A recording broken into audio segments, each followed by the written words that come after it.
is slowing down. Money is running thin, the market is trending downwards, and sales are really slow. Over the past 30 days, I've been able to make around $6,000 on Depop, whereas typically in a 30-day span, I would be making around $8,000 to $12,000. So it's much lower than my previous 30 days, but we're still busy, we're still getting things done, and we're pushing out a lot of volume. I'm lowering prices to compensate for the lack of sales at a high price. So we're just targeting these really cheap sales, selling as much as possible. So I'm taking a huge batch to the post office right now, but we still have a lot of things to do. We're gonna be picking up new items today, we're gonna be opening packages, and we're going to be listing new products.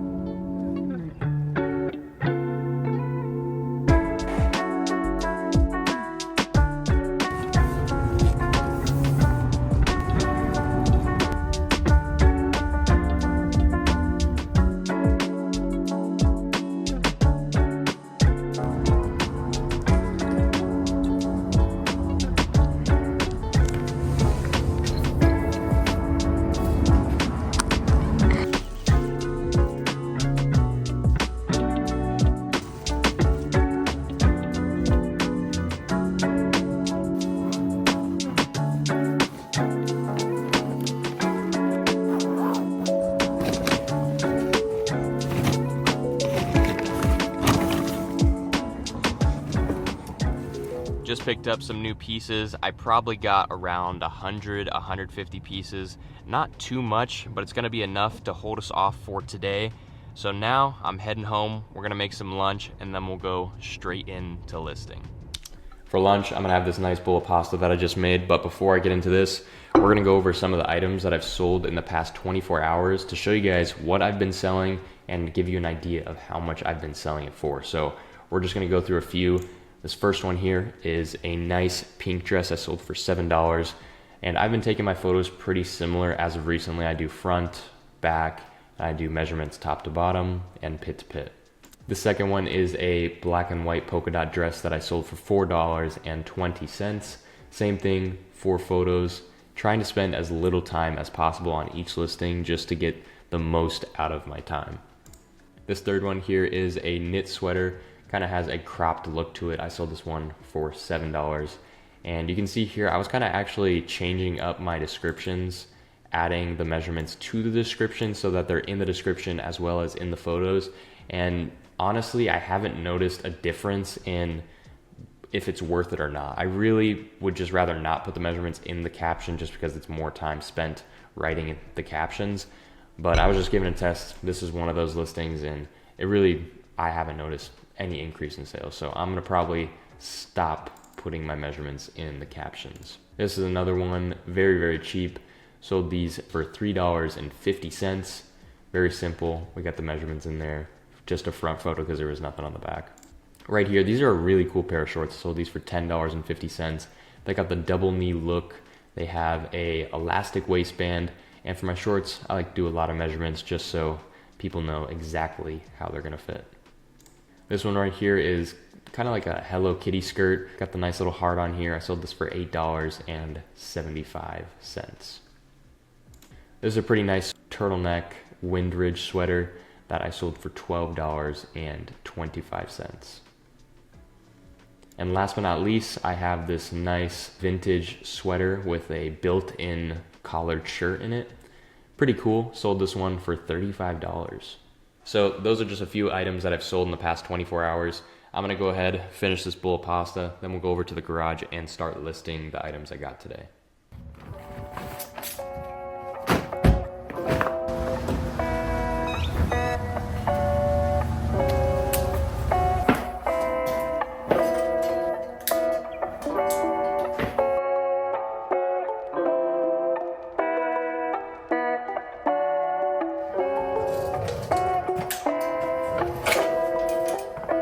So I just finished listing a bunch of pieces, and after I finish listing, I throw those pieces into the bin that they belong in, and then I go write the captions on the computer. So I just finished up probably about 50 pieces, I would say. So we're gonna go over to the computer and then write some captions.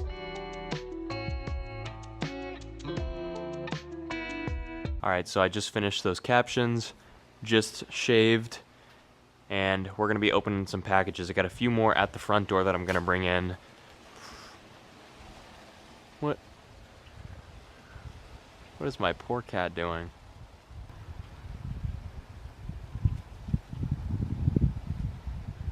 I don't know why he's just sitting there. Why are you sitting out here?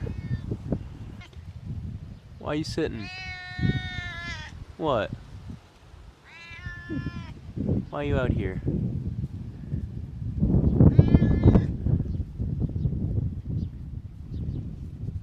What's up?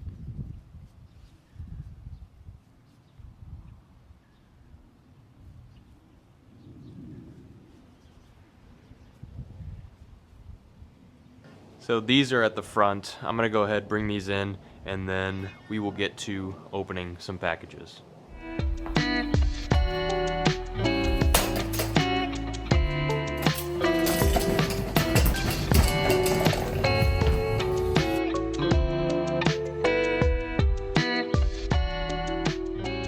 I just finished up. I opened a total of 72 packages.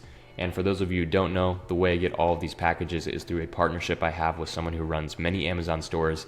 And anytime someone returns an item to one of those stores, it actually goes to me. I then sell the product and I split the profits with my partner. But sometimes I get so many returns that I actually end up selling these in wholesale. So if you guys are interested in purchasing some wholesale, I'll leave a link in my description where you can check that out. So it's now 7 p.m. It's getting to the end of the day. I've kind of done everything that I needed to do when it comes to priorities, but I wanted to talk a little bit more about Depop and where it's heading in the near future to what I know. And as you guys have probably seen, Depop's making a crazy amount of updates in these past few months, and it has drastically affected Depop, how many sales have been produced on everyone's store. Everyone's been affected by this. Overall, everyone's seeing a low season of sales, including myself, and it's just been really, really hard. It's kind of demotivating to go out and list and work as hard as possible when everything is just not in your favor. You've probably seen they've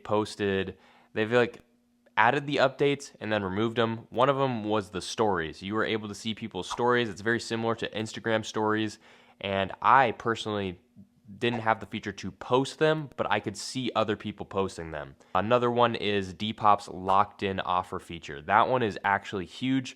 In my opinion, I think every offer should be a locked-in offer. I should be able to counter it, but I think if I want to accept it, I think every offer should be locked in. I'm tired of seeing offers on my stuff that's already 65% off. It's almost like a little bit ridiculous. Something will be like $5 and someone will offer me $1 on an item.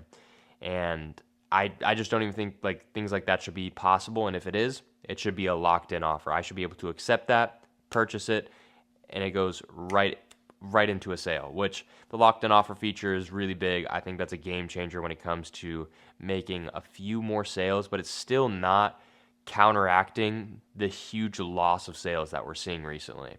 They've limited the follow-unfollow method.